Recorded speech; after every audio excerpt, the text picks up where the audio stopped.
Hello everyone, আসসালামু আলাইকুম, welcome back to my channel. আজকে আমি নিয়ে আসলাম সুন্দর সুন্দর ম্যাঙ্গো বাট আম আর আজকে আমি এটা দিয়ে কি করতে পারি বলেন তো? মুরব্বা বানাবো।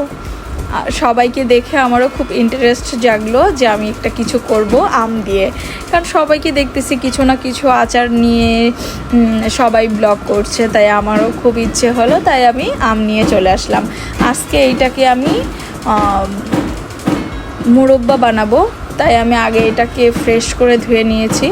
এখন যেটা করব, এই কিছুক্ষণের জন্য ঝরা দিয়ে নিব, না হলে হাড়টা হাড়টা কেটেও যেতে পারে, তাই এটাকে ঝরা দিয়ে নিলে পানিটা শুকালে পরবর্তীতে আর কোনো প্রবলেম হয় না। তাই আমটাকে আমি খুব সুন্দর করে ধুয়ে ঝরা দিয়ে নিয়েছি একটা ঝুড়িতে। দেন আমি এটাকে প্রসেসিং করতেছি কাটার জন্য। তাই আপনাদের সাথে সব কিছুই শেয়ার করব, কিভাবে কাটতে হয়, কিভাবে কি করতে হয়।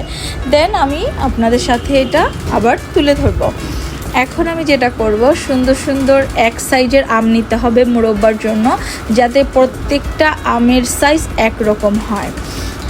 তারপর যেটা করব, বটি দিয়ে সুন্দরভাবে আগে স্লাইড করে নিতে হবে, দোনো পাশ যেন এক সমান হয়, যাতে মুরব্বাটা দেখতে খুব সুন্দর হয় আর ইয়ামি হয়। এক সাইজের হলে দেখতেও সুন্দর লাগে, খেতেও আর কি ইন্টারেস্ট জাগে। সবার সামনে যদি আপনি প্রেজেন্ট করেন তখনও দেখতে জিনিসটা অনেক সুন্দর লাগে। তাই আমি এক ধরনের আম নিয়েছি, বাজার থেকে বেছে বেছে বড় গোটা আম নিয়ে আসছি। এখন এটাকে স্লাইড করে দেন আমি ভালো করে পানিতে ভিজিয়ে রাখবো। কিছুক্ষণের জন্য ভিজিয়ে রাখলে কি হয়, আমের কষটা একটু চলে যায়, আমটাও একটু সফট হয়। তারপর আমি এখন একটা কাঁটা চামচের সাহায্যে আমটা আমি কেচে নিব।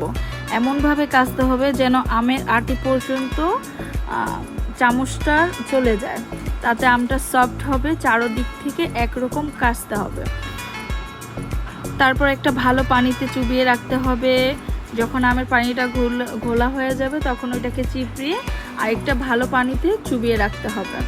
দেখবেন টক পানিটা যত পর্যন্ত বের হবে তত পর্যন্ত আমের পানিটা ঘোলা হয়ে যাবে।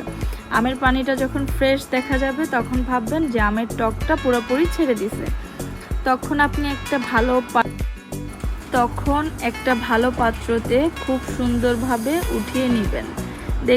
দেখতেই পাচ্ছেন যে আমটা কত সফট হয়েছে এবং কোনো দিক থেকে ভেঙে যায়নি। তখন আপনারা ভালোভাবে একটা ভালো পাত্রতে উঠায় নেবেন এবং ওইটাকে একটা আমের শিরা তৈরি করে নেবেন, যাতে আমের শিরাটা হতে থাকে, আপনি এখান থেকে আমটাও চিপড়িয়ে নিতে পারেন।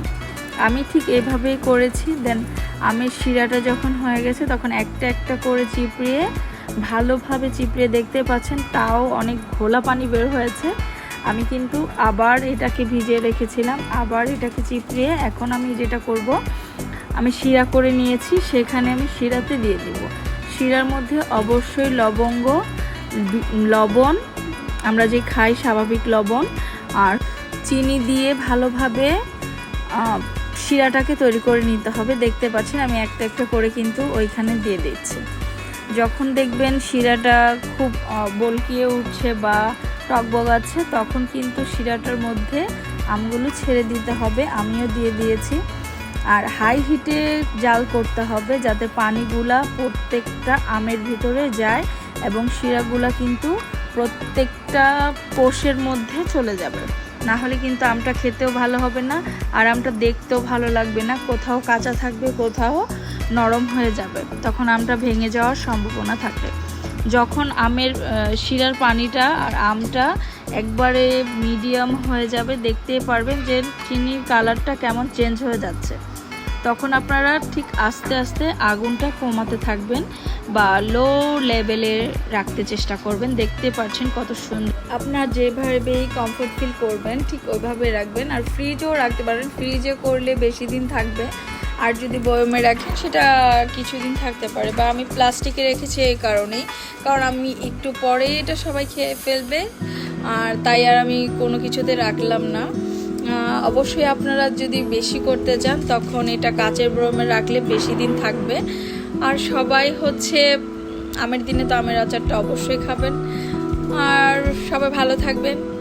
আমার জন্য দোয়া করবেন আর আমার চ্যানেলটাকে সাবস্ক্রাইব করে দিবেন যেন আমি ভালো ভালো কিছু নিয়ে আসতে পারি।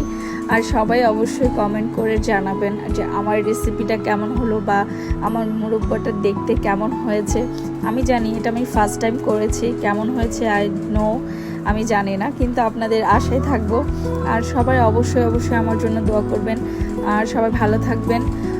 আবার দেখা হবে নেক্সট কোনো ব্লগে।